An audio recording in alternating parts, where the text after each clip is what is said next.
Samantha from GSMO Tutorials here, and today I'm going to be making a project based off of the Starry Night painting. And so I have selected a couple of colours that I think match fairly closely, and these are all Primo Polymer clay, and the colours that I have are navy blue, ultramarine blue, sunshine yellow, ecru, and no, this isn't ecru, this is butter yellow, and this is pale blue.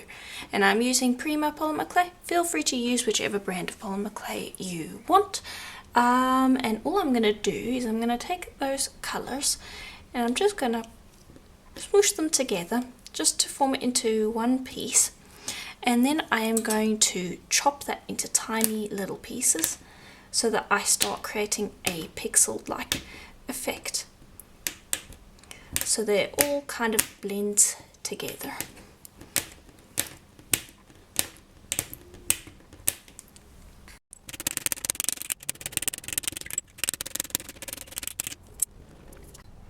And then once it's all chopped up, you will then blend that together, squish it into one solid piece, and then you're going to chop again. And you're going to repeat that process about 3 to 4 times so that all these pieces get chopped down into a much smaller state. And a way to speed that up, if you want to, you can use a cheese grater to grate the pieces.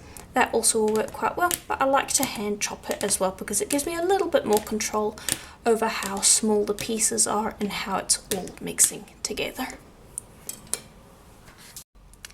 And this is how far I have taken it. Then you're going to take that and make sure that you press that fully into a solid piece of clay, and you're going to roll it out into a thick log and just even up those ends so that it's now a cylinder. Okay, and I'd say that that's about 2 centimeters in diameter. Then I'm going to bring over a piece of black Primo Polymer clay, and this is about, I'd say about a millimeter thick. And I'm going to take that, trim, straighten up this edge, and I'm going to use that to wrap my log of clay. And just a quick idea that I'm going to throw out there, this is a really good way to use leftover clay. It's to just chop it up into kind of this pixel effect and then wrap it up in black and then proceed with the technique as shown. So you don't have to use just plain coloured clay if you want. I have often used this technique in the past for using up leftover clay, so just something to keep in mind. But you're going to take that and you're just going to reduce that down and probably reduce it down to about a centimeter in diameter, maybe even smaller than that. Yeah, probably go about half a centimeter in diameter. I think that will be enough. There we go, and you can see it reduces down pretty quickly. And then I'm just going to trim off these ends, and you can see how that looks. And then from there, you're going to take this and you're going to just trim it off into sections, and you're going to create little spirals from them. And you'll pinch one end and then roll it so that you create a nice long taper. And then just take that and curl it up on itself to create your spiral. And then you're going to create a couple of those, and depending on how large of a segment you cut off, you can create larger or smaller spirals. And then I'm going to pop them together to create a veneer, and this is going to then get flattened, and the black is going to get shaved off so that the black spiral part is only visible in the indented parts. And you'll see it creates quite a cool effect. And then just feel free to flip them around and squish it together.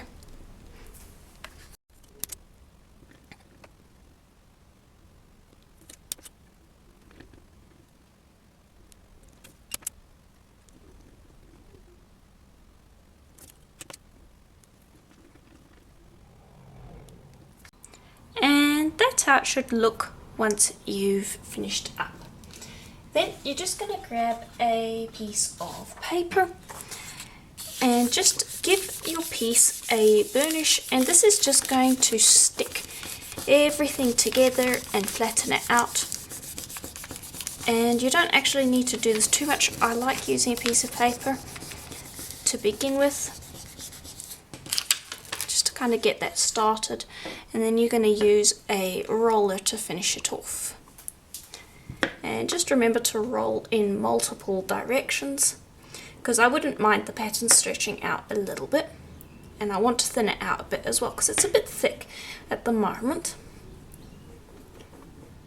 Okay, and just lift that up, and I'm gonna just flip it over, and then I'm gonna do the same on the other side with the roller, because I want to remove any holes that might be in the surface. I want it to be completely flat, and it is going to be hiding any pattern for the moment, but we're going to be shaving off the top layer on both sides so that we get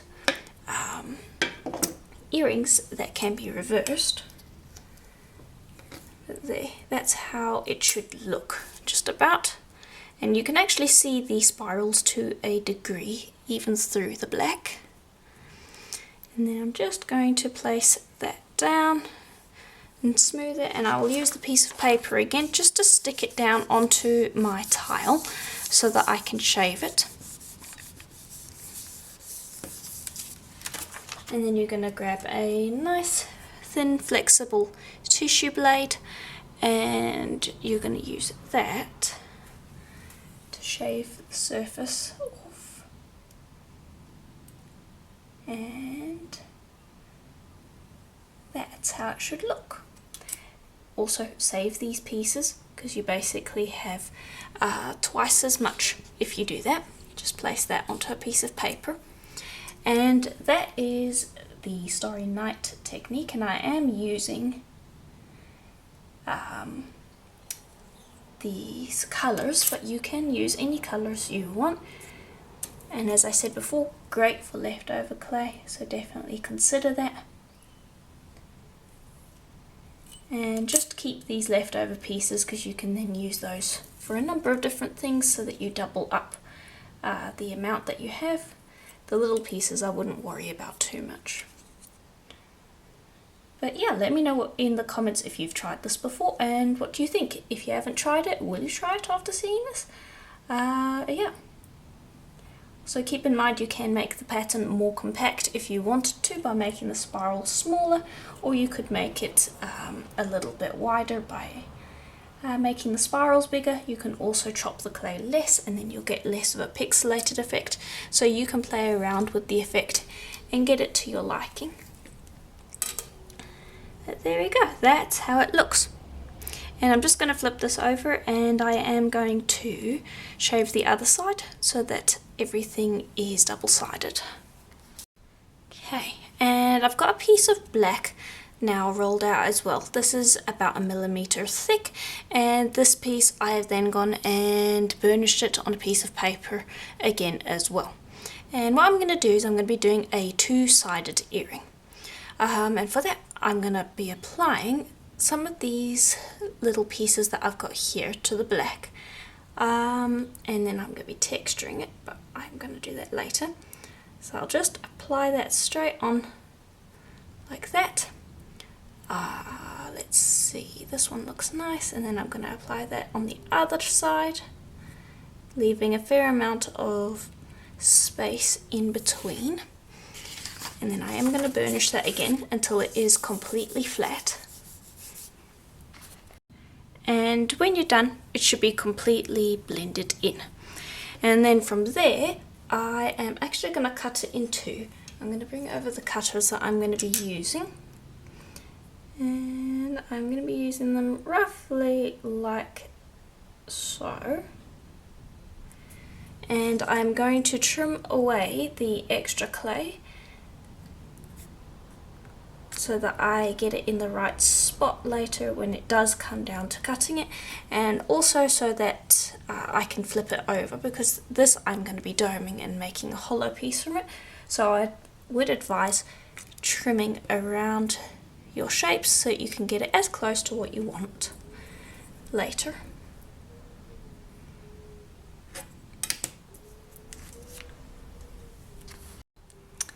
Then I'm just going to take this and I'm going to just apply these down, and I'm going to also cut this in half because it's much easier to work with one piece at a time. And then just grab one, and I actually should use my blade to lift that up off the paper. Just shimmy it under. There we go. And put that to the side. Alright, and then you're going to grab your cutter of choice and you're going to place it down onto the clay.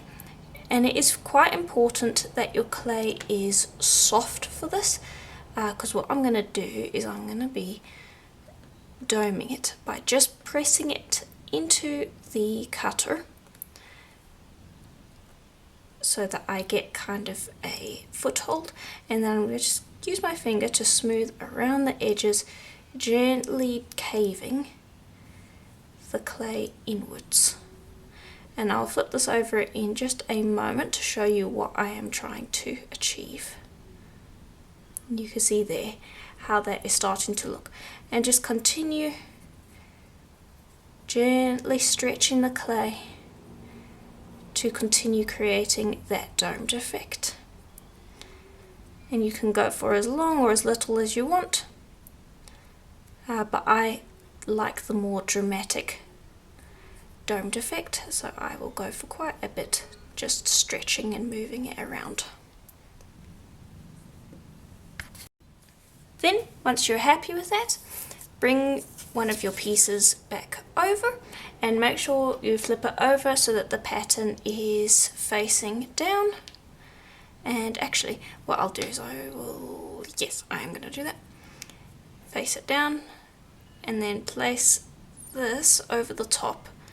Press down lightly and just check that you do have it positioned in the correct spot. Move it around if need be.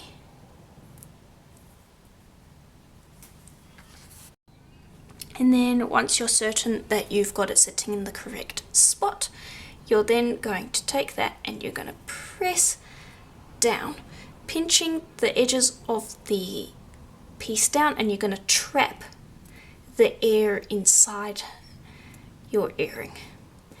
And then I will lift this up and around the edge, and it is going to stick in the cutter, but you can see there how it looks, and I am going to leave it in there because I want to pinch a hole in there now too. And I'm just going to use this little metal cutter, and I am going to do it while it's still in the piece.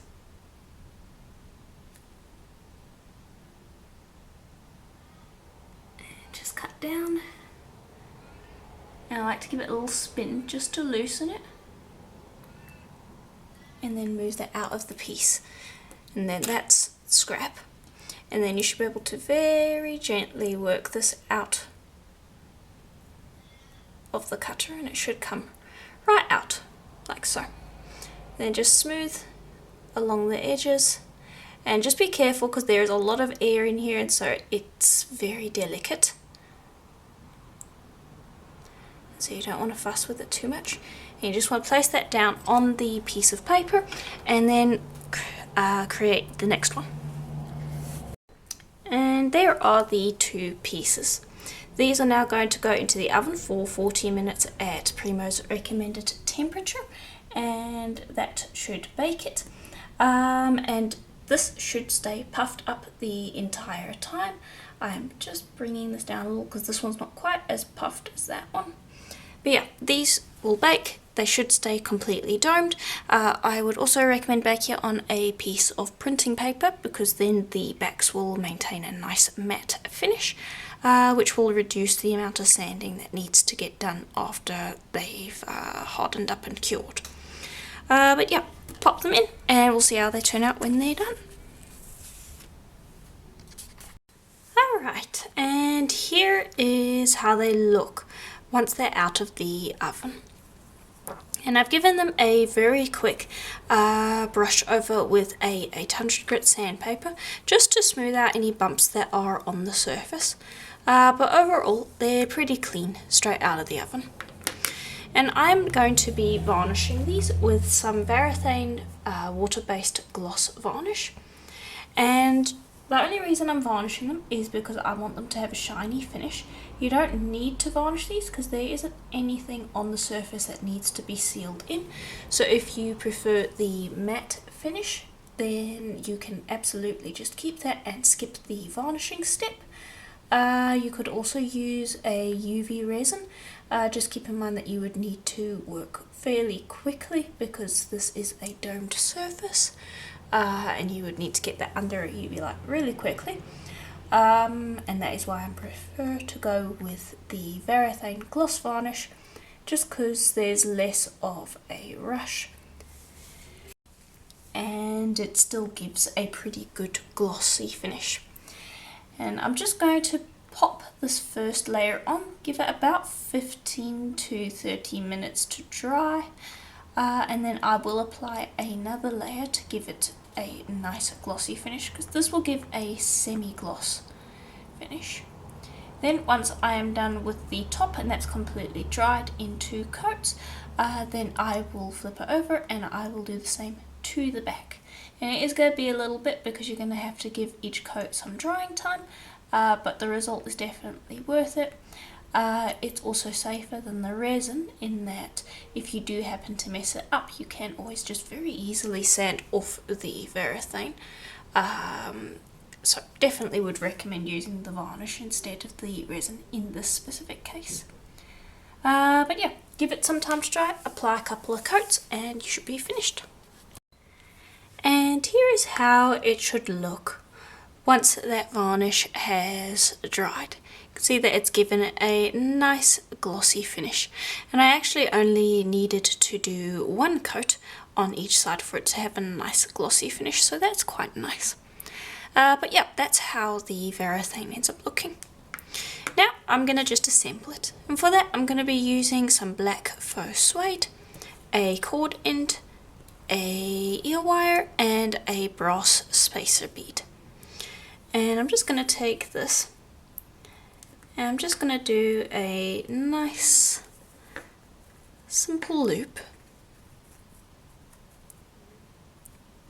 over the top of the piece, and I actually did that the wrong way around. Let me swap that around. And feel free to assemble this however you want. You could drill a hole, you could use different cord if you wanted, and also if you didn't want to make earrings and you wanted to make a pendant, you could do something like that as well. This is just how I've chosen to assemble it. Basically I just want a loop like that. I'll pop the brass bead on, let's bring that right down, grab the cord end and place that over the top, and I'm going to try to show this as best I can. It's just a little fiddly, but you're just going to squeeze those ends over the cord. Just bear with me for one moment while I do this. There we go. And just give that a good squeeze so that everything's nice and tight. And then just trim away the extra cord.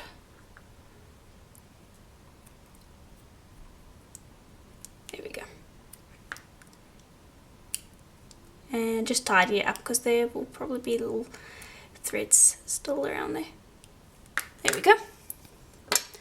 Then you're going to grab your ear wire, open up the loop at the bottom,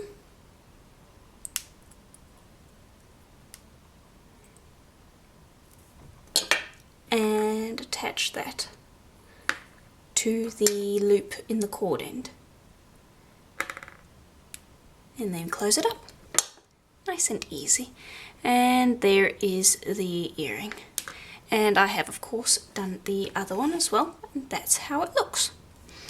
And yeah, that is just about it. That is the earring pair, and I quite like it. Let me know what you think in the comments below. Bear in mind that there are a lot of techniques that you can use in this that were shown in this video separately. such as the Starry Night effect that I showed. The puffy bead effect also works with just about any shape, so feel free to play around with that. Also, I know that these look pretty heavy because they're quite large, but because the pieces of clay that we used were quite thin and we've got so much air in here, it's actually really light. I'd say that the bead over here actually weighs just about as much as the actual polymer clay piece, so the puffy air bead technique really helps create larger pieces that are not too heavy, so definitely experiment around on that. But yeah, I do hope you enjoyed. If you did, let me know in the comments below, and consider leaving a like and subscribing, as I do videos just like this just about every single day. And if you'd like to support the channel further, consider becoming a member. There is a join button just below this video, or there is a link to my Patreon account. Both are a great way to support the channel, and I'll greatly appreciate it. Another way to support the channel is to check out my Etsy store, where I sell things such as the cutters that I used in today's video. There will be a link to that in the description below as well. But yeah, that is just about it. I do hope you enjoyed, and I will see you in the next video. Bye for now.